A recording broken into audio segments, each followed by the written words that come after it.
Hi Virgo! Kamusta? Ito po si Divine Tarot 888 for your March, May na pala. May kapalaran for Virgo. Tingnan natin ano bang energies ang connected sa'yo ngayon. Kamusta kayo guys? Comment present para alam kong nanonood kayo. So general reading kaya hindi po sa lahat magre-resonate. Pero pag sa inyo nag-resonate, let me know. Comment nyo po. And gusto ko din mag-thank you sa mga Virgo na subscribers. Maraming salamat sa inyo. Okay. Unang message, the key to prayer is to forget what I think I need.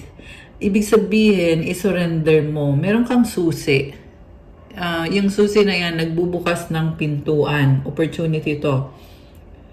So, it's like the universe is telling you to surrender the situation. Hindi kailangan ipilit kung ano yung gusto mong mangyari kasi ibibigay sa'yo kung ano ang nararapat at hindi mo kailangan mag-alala. Nakikita ko nagdadasal ka talaga. Okay. When I focus on my inner light, I see the world through the lens of love. So, kailangan mag-focus ka sa liwanag. Kasi makikita mo din yung positivity sa paligid mo, sa mundo, sa mga tao, at sa mga sitwasyon sa buhay mo. The universe has my back. Grabe, I love this. Kasi ito yung pinaka-cover ng oracle cards na to at na-pick up natin siya sa reading. Ang ibig sabihin nito guys is kahit ano man ang sitwasyon mo, lagi kang sinusuportahan ni universe. So hindi mo kailangan mag-alala. You just have to surrender the situation at maniwala ka at have faith. Merong owl, it symbolizes wisdom. Medyo intense din yung emotion mo kasi merong moon dito. And, ito may moon din, oh. Ito din. Okay, there's so much positivity in you right now. Nakafocus ka sa liwanag sa loob mo at iyan yung nag-guide sa'yo kung anong gagawin mo, mga desisyon mo, at kung anong landas ang tatahakin mo. So, itong tarot deck na ito ang gagamitin ko. Tingnan natin ang energies connected sa'yo right now. Okay. Actually, na-shuffle ko na itong cards bago nagsimula yung video. Okay. For Virgo. Ayan, may airplane. May airplane, guys. Baka may magta-travel. So, unang card is the Queen of Air. Natuto ka ng mga lesson mo the hard way. Parang nagkaroon ka ng maturity. Bigla. Mas ginagamit mo ngayon ang utak mo. Nagiging matalino ka. Dito ulit yung ibon. Owl ba to? Parang ibang ibon naman siya. Okay. So, it means wisdom. Transformation. Okay, natuto ka. And then, at the same time, may sitwasyon dito na wala kang magagawa but to surrender to the transformation. Kailangan magkaroon ng pagbabago sa sarili mo. Kasi binabago din yung sitwasyon mo. Mukhang merong nangyayari na hindi mo inaasahan. Kaya wala kang choice but to grow, to mature. And, ayun, okay. Messenger of Fire. Mukhang may matatanggap kang message. Meron ding bagong-bagong energy connected sa isang person. Hindi mo inaasahan tong message na to. Four of Earth. Okay. Ngayon talagang nakafocus ka sa sarili mo. Ayaw mo munang mag-risk. Mas gusto mo i-preserve yung stability mo, lalo na sa finances, sa career. Okay. Kasi pinoprotektahan mo din yung mga ininvest mo. Four of Fire. Okay. Alam mo may person dito, Virgo, posible kasi naghiwalay na kayo kaya naging malamig ka sa kanya. Pero nakikita ko, pwedeng magkaayos kayo kasi andito yung Four of Fire sa near future. Ibig sabihin nito ay commitment. Pero tingnan natin guys ha. Nine of Water is here. Okay. Meron kang in-expect. Masaya ka sa past, sa current. Ito, nagbago yung tingin mo sa mundo. Okay. Overall energy is the moon. O, diba, napansin ko kanina yung moon eh. Tapos, ito pala yung overall energy mo. Again, it symbolizes emotions. super intense ng emotions mo ngayon at ikaw naman ay na-analyze mo kung ano ba mga sitwasyon sa buhay mo or kung anong specific situation ito. And from the emotions, saka ka nagde-decision. Yung iba sa inyo guys ay parang no-overwhelm ka at hindi mo alam or hindi ka pa sure kung anong gagawin mo. Pero sinasabi kasi dito, focus sa kung ano yung best para sa'yo. 10 of Earth. You have a legacy. Oh, nakakatuwa naman. Very stable. Connected din to sa money. So, when it comes to your money, very abundant and stable. And 6 of Air. Okay, nagkaroon ka ng challenges, pero ngayon, tingnan natin ano bang nangyayari? 6 of Water.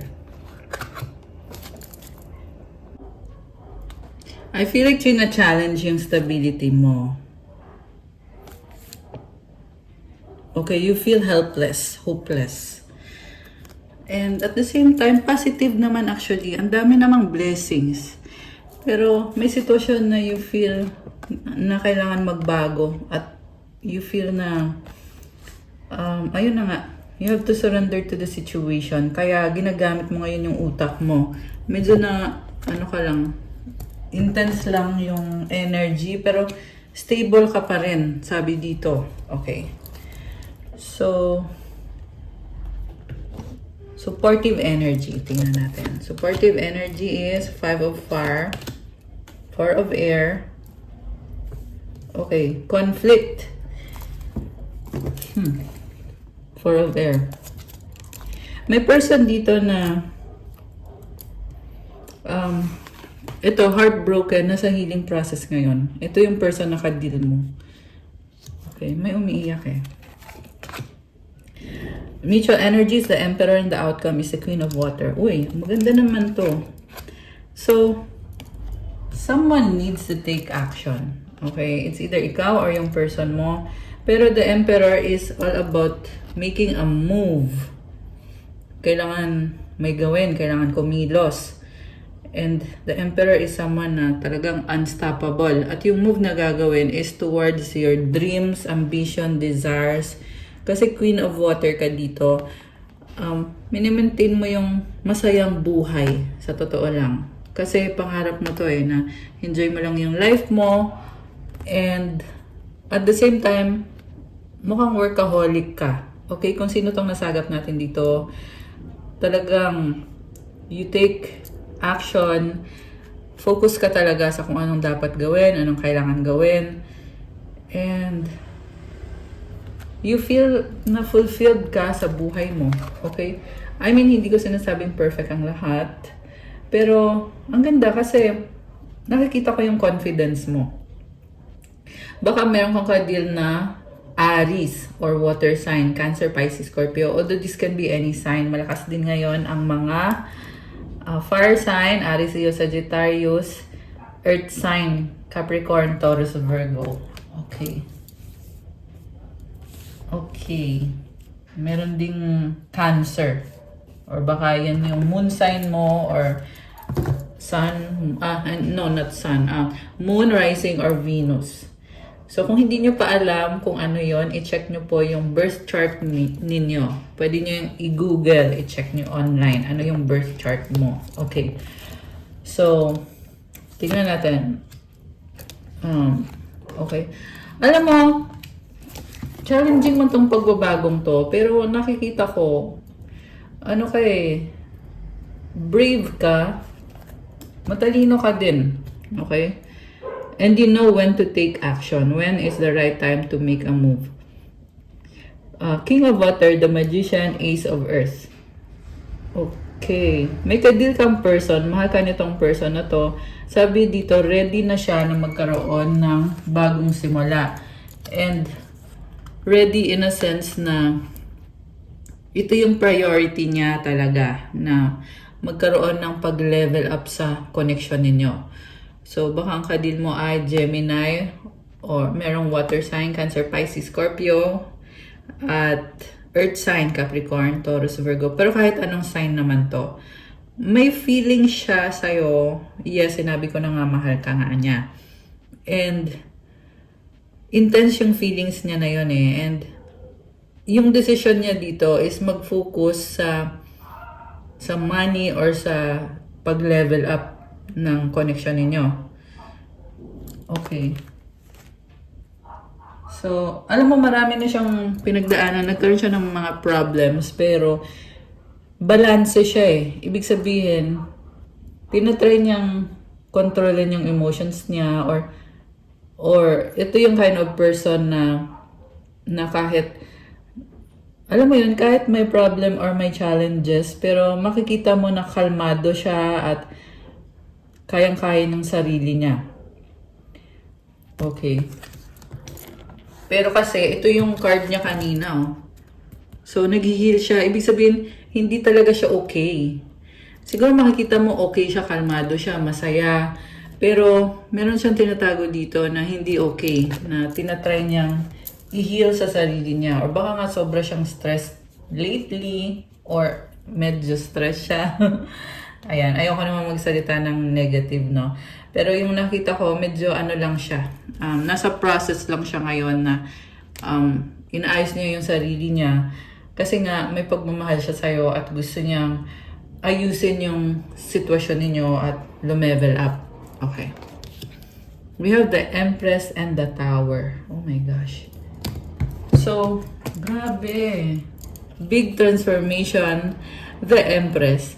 You are someone na napaka-abundant mo. And alam mo, itong transformation na nangyayari, Virgo, malalampasan mo naman to eh. Kasi sa unang card mo dito, napaka-positive. Si Empress kasi is a creator, 555 on the screen now, and it symbolizes change or transformation. So may sistema ka na talagang kailangan ng magbago.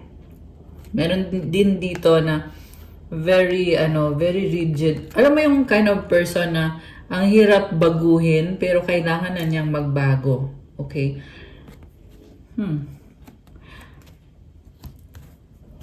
Tingnan natin. Queen of Earth. Okay, yung pagbabago na yan ay connected sa stability, sa pagiging practical. This is someone na sobrang independent. Kaya, alam mo yun, dahil sa sobra siyang independent, parang ayaw niyang magpatulong or ayaw niyang humingi ng tulong. Okay? For some of you guys, this is someone na may responsibilidad. Okay, provider din ito. Pwedeng ikaw yung provider. And may kailangan kang baguhin. Tingnan natin. Page of Fire. Ayun na nga, pagbabago. Messenger of Water. Okay, maraming pagbabago. Page of Air. Ayan, mukhang sobrang kang busy dito. Sobrang busy. Parang feeling mo kalat yung energy mo in a sense na kasi mukhang nagmo-multitasking ka eh. Ayan. Pero at the same time, masaya ka sa ginagawa mo. You feel like fulfilled ka at ginagampanan mo yung role mo. Okay. Pero gusto kong i-clarify yung sa inyo nitong person. Okay, tingnan natin. Anong nangyayari dito kay person? By the way, nasa reading natin ngayon yung Emperor tsaka yung Empress. So, nakikita ko this is a very positive reading. Mukhang yung din mo ay divine counterpart, soulmate, or twin soul, or twin flame mo siya. Okay, tingnan natin na yung person mo. Patience. So, meron siyang hinihintay eh. Kaya, parang nababagalan siya or kailangan niya maging patient sa healing process niya. Temptation. Okay. Merong mabigat, something, problem. Justice. Alam mo, sinasabi dito, palaban naman tong person na to eh. Kailangan lang niyang mag-adjust sa kung ano man tong problem na to. Kasi justice is all about balance, fairness, and stability. Okay. So, ibig sabihin, kung ano man tong nangyayaring ito, it's temporary. And sa card mismo, Four of Air, temporary lang to na napapaisip siya, nagiging medyo emotional or medyo confused. Pero, ito naman, andito naman yung Justice card, patience. Oh, is this temperance? Yeah, temperance card. Ibig sabihin, this is someone na, okay, una sa lahat, very spiritual. May mga stars, oh. Very spiritual person.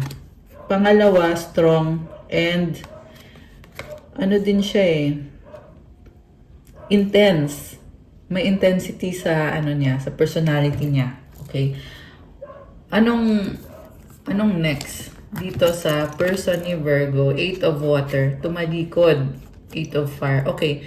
So, pwedeng ikaw yung tumalikod or yung person mo para mag-focus. At yung focus ngayon is this ace of water. Okay. By the way, roles can be reversed. Pwede namang ikaw yung sinasabi ko. Ano yung tinitingnan kasi natin is yung person mo, di ba? So, sa nakikita ko, yung person mo, eto, nagkakaroon siya ng bagong simula na actually napakaganda. Kita mo may hawak siyang pearl, oh. Nakakatuwa actually. So, yung pagtalikod na yan, so nakikita ko, it's, ano naman, productive naman yung ginagawa niya sa buhay niya. 5 of water, emotional, 8 of earth. Okay. So, waiting siya. Ano siya eh? This is a very practical din na person. Kaya nga lang emotional din. Practical at emotional, di ba? Okay. 6 of fire is here sa bottom of the deck with the 9 of air. Okay. So, maraming tao sa paligid pero ang nakikita ko sa kanya, parang kailangan pa niyang to be grounded kung anong gagawin niya. Although nakikita ko, sobra naman siyang action-oriented. Marami ding tao. Siguro marami siyang kausap or marami siyang kamit na mga tao. And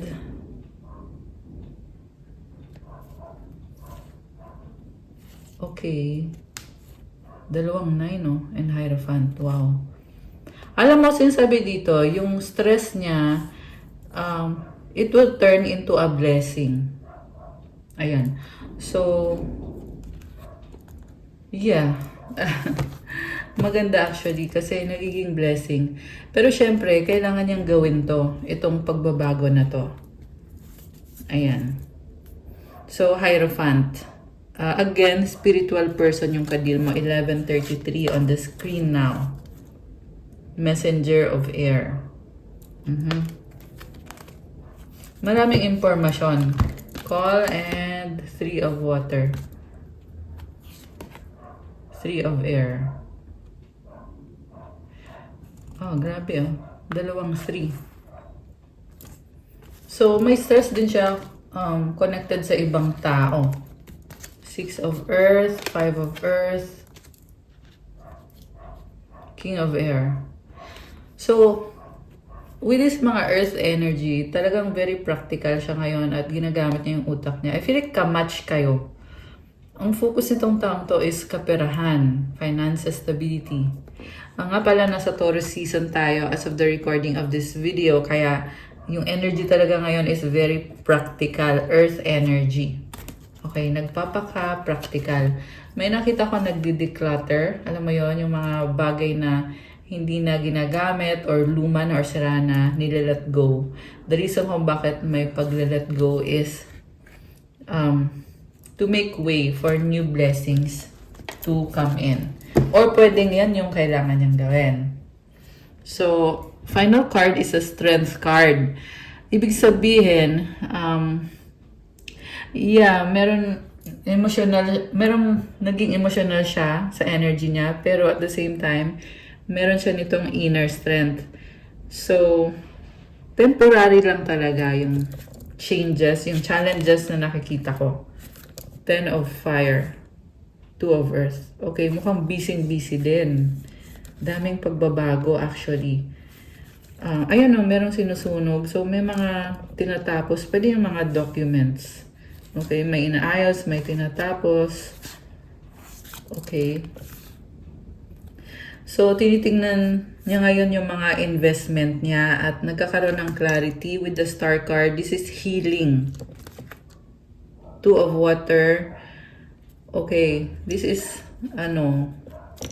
this is a soul connection. Soulmate connection. Ayan. Nagkakaroon ng healing dito, lalo na sa mga investment, sa finances. Ayan. Okay. Kuha tayo ng isa pang card.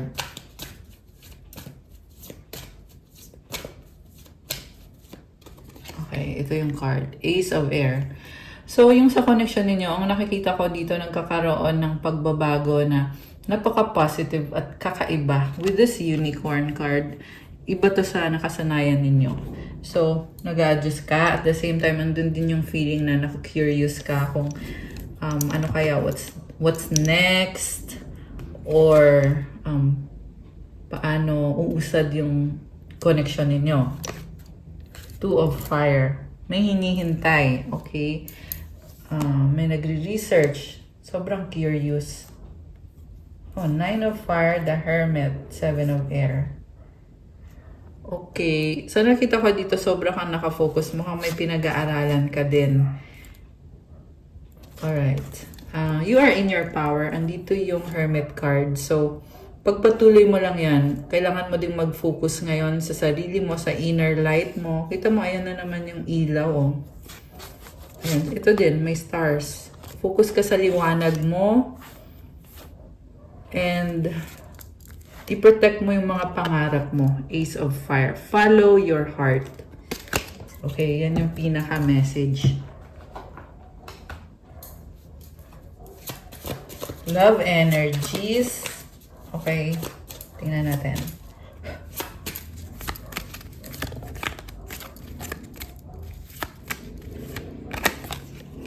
Imperfections. Love is a beautiful mess.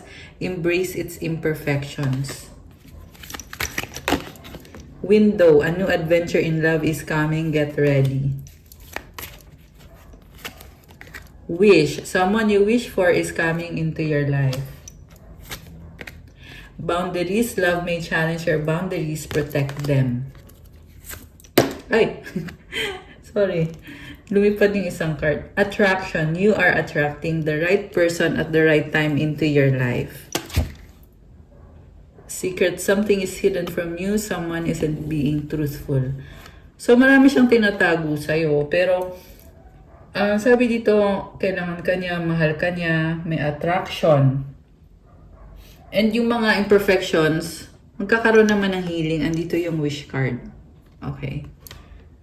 So, ito, nagkakaroon kayo ng problem kasi may mga boundaries ka eh. Pero, so far, sa nakikita ko, pure naman yung intention sa'yo. Itong person na to. Anong mga gusto niyang gawin? Para to sa mga twin flame at soulmate. Or gusto niyang sabihin pala. Tingnan natin. Ito, para to sa mga soulmate or twin flame. Ay. Give me another chance. You make me happy. I want to talk to you. Oh. Alam mo, pagkausap ka niya, nagiging masaya siya at kalmado at fulfilled. Okay. Let's fix things. Makikipag-ayos sa'yo itong person na to. Or at least may pag-uusap na pinag-uusapan ninyo kung paano nyo aayusin yung buhay nyo or yung relationship nyo. I have something to tell you. I am sorry. Oh my gosh. So, may gusto siyang sabihin sa'yo. May gusto niyang mag-sorry. Childhood trauma. So, mukhang may nangyari sa kanya na connected sa childhood trauma niya. At apektado ka kaya nagsosorry siya. I hide my true self. I cry at night. Oh my gosh. So, grabe. Kawawa. Okay, tingnan natin. I'm tired fighting this battle. Oh my gosh, sobrang emosyonal. Okay. Ano pa? Comment kayo guys kung kayo ba ang nag-resonate dito sa reading ngayon. I need your time and commitment. I want a fresh start. Okay, ayun naman pala eh. So, kahit na mukhang meron siyang pinaprocess sa sarili niya at nakakaramdam siya ng pagod, pero gusto niyang magkaroon ng commitment at ng bagong simula sa connection ninyo. Committed siya talaga. You give me strength. Definitely, masaya siya sa'yo. At nafe-feel niya na strong siya pag andyan ka. Oh, tingnan mo. Oh my gosh. I love you unconditionally. Being near you is intoxicating. We have to unite. Oh, mahal ka niya sobra. And yung pagmamahal niya, may nakita kong emosyonal eh. Possible na mag-uusap kayo at sasabihin niya sa'yo na sobra kanyang mahal. Ayan, update niyo ako guys. Pwede niyong balikan tong video na to. Minsan kasi hindi agad-agad nagre-resonate. Kunyari, nag-reading ngayon. Hindi agad nagre-resonate. Pwedeng after a few days, a few weeks, or even buwan. Pwede rin. Okay. And then we have to unite. Pero maganda din yung private reading kasi pag nagpa-private reading kayo, kayo mismo yung i-reading at straight to the point yung sagot. Depende rin kung ano yung mensahe na ibibigay. Pero pwede kasi kayong magtanong directly kapag private reading. Ayan. Nga pala, speaking of private reading, may pa-promo po tayo hanggang May 15, 2026. 15% discount kung kayo ay subscriber ko na. Kung matagal na kayong subscriber, 20% discount. So, sa Viber or sa WhatsApp po, yung pagpapabook ng private reading. So, Virgo, anong mensahe ng mga angels? 444 protection. This is your time to take confidence in all that you pursue. The divine universe is working through you and protecting you. Time has come to allow the doors of opportunity to welcome you with open arms. Wow. So, andyan na daw yung mga pintuan ng opportunity. So, ikaw na lang yung hinihintay. Grabe. Affirmation, I feel the loving care of the divine protecting me. I allow myself to pursue growth and opportunity. 1, 2, 3, 4 persistence. Keep going. You have completed a task that is in alignment with your soul's journey. The divine is letting you know that it sees you and that all of your persistence is paying off. You are being acknowledged. Affirmation, I take steps to stay in alignment with my soul's journey and I reap the rewards of my persistence. Magpatuloy ka lang daw, Virgo, kasi nasa tamang landas ka at aligned ka sa soul's journey mo. Tama yung ginagawa mo, pero kailangan mong magpatuloy. Ibig sabihin, habaan mo yung patience mo at i-enjoy mo din yung ginagawa mo. Kasi tinutulungan ka ng divine at ito, nagbubunga na din naman yung yung effort mo. Nagbubunga na yan. Sabi dito, okay, isa pa. Willpower, 16:16. Things may feel out of sync and not within your control. The whisper of the divine is asking that you remember that you are being supported and that your will is your superpower. Determination is key right now. Affirmation, I call on my strength and willpower to take the lead. I accept and listen to the support of the divine within me. So, ito na nga. Ito talaga yung point ng reading na kailangan magkaroon ng pagbabago kahit hindi mo inaasahan yung pagbabago. Pero, sinusuportahan ka. Kailangan malaman mo yon, kailangan tandaan mo yon na yung will mo or yung lakas ng loob mo, yan daw yung superpower mo. Grabe. So, yung determination mo, yan yung daan. Ngayon, grabe. You are so empowered. Comment claim willpower to claim this energy, or comment nyo kung kayo ba ang nag-resonate dito. So, sabi din dito, pakinggan mo yung support na binibigay ng divine sa'yo sa loob mo. Okay. Quote tayo ng advice. Anong advice? Kung hindi pa ba advice yun? Char! Advice na yun eh, pero meron pa. Dagdagan pa natin, di ba? At ng mensahe galing sa angels para kay Virgo. At ng sagot sa wish ni Virgo. Okay. Isipin nyo ngayon yung wish nyo, guys.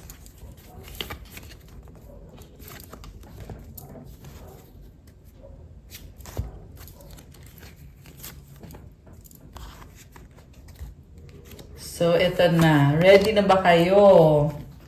Okay.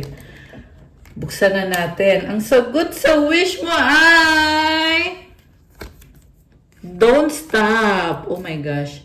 So, hindi siya nag-yes or nag-no. Ang sabi niya ay don't stop. Ibig sabihin, may ginagawa ka ngayon na kailangan mong ipagpatuloy. Kung kailan mangyayari ang wish mo, a year from now. Wow! Parang ibang-iba yung energy mo dito, yung aura mo. A year from now. So, magpatuloy ka, Virgo, kasi a year from now, talagang mararamdaman mo na talagang nagkaroon ng progress sa buhay mo.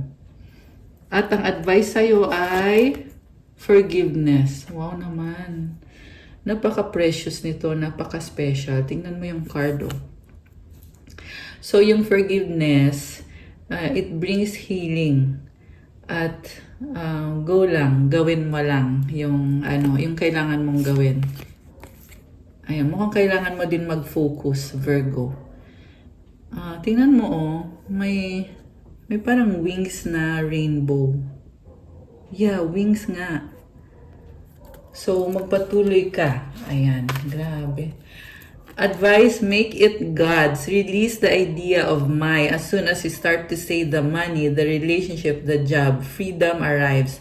When there's no grasping, the right actions get shown. Free me from the prison of my, dear Lord. So, huwag mo daw angkinin. I-surrender mo, ibig sabihin. I-surrender mo, ibigay mo yan kay God. Kasi pag hindi mo kinokontrol yung mga bagay-bagay, pinapakita daw yung tamang landas or kung ano yung dapat gawin. Pinapakita daw automatically. So, ipag-pray mo to na isurrender mo kay God or tulungan ka na may surrender kay God yung buong buhay mo. Lahat ng sitwasyon mo. Kasi kompleto, sabi, the money, the relationship, the job. Ayan. Give it to God. Make it God's. Study and learning. Wow, may nag-aaral. Thank you, angels, for allowing me to see that every day is a learning day. Nakakatuwa. Tingnan mo yung wings niya, oh. Namamayagpag. Si Virgo. Okay, and the last one is balance. Thank you, angels, for bringing my life into balance. So, steady ka lang at magpatuloy ka lang kasi tinutulungan ka ng mga angels mo, Virgo. Ayan. That's all for your May kapalaran. Please like, comment, subscribe, hit the notification bell. Pwede kayong magpa-private reading. Message nyo ko sa Viber or sa WhatsApp. Nasa description box po yung contact details. I-click nyo po dyan. So, may promo tayo for the private reading extended hanggang May 15, 2026. Kaya kung balak nyo magpa-private reading, make sure na umabot kayo doon. Minsan lang kasi tayo nagpo-promo, guys. Kasi, gift ko yan sa inyo. Masaya din kasi ako kasi nasa 155,000 subscribers tayo ngayon. Kaya, thank you din sa mga Virgo na subscribers ko, lalo na kung matagal na kayong nanonood, diba? Lalo na kung from the start andito na kayo. Kasi nag-start ako 2020 eh. So, let me know. I love you guys. Thank you so much, Virgo. Also, come and visit my Instagram and my Facebook pages. Pinay Angel Tarot, sa dati ko pang pangalan yan. Pero may bago din akong Facebook page, Divine Tarot 888. Tsaka yung mga crystals, crystal bracelets, nasa Instagram ko nakapost. So, for sale. Galing pa to sa iba-ibang bansa. May mga rituals, prayers, special mantras, at special intentions para sa'yo. So, tingnan nyo po doon at i-follow nyo ako. Thank you din sa mga Virgo na mga members ng channel na to. So, thank you again. Have a good day. God bless you all. Stay safe. I love you guys. Bye!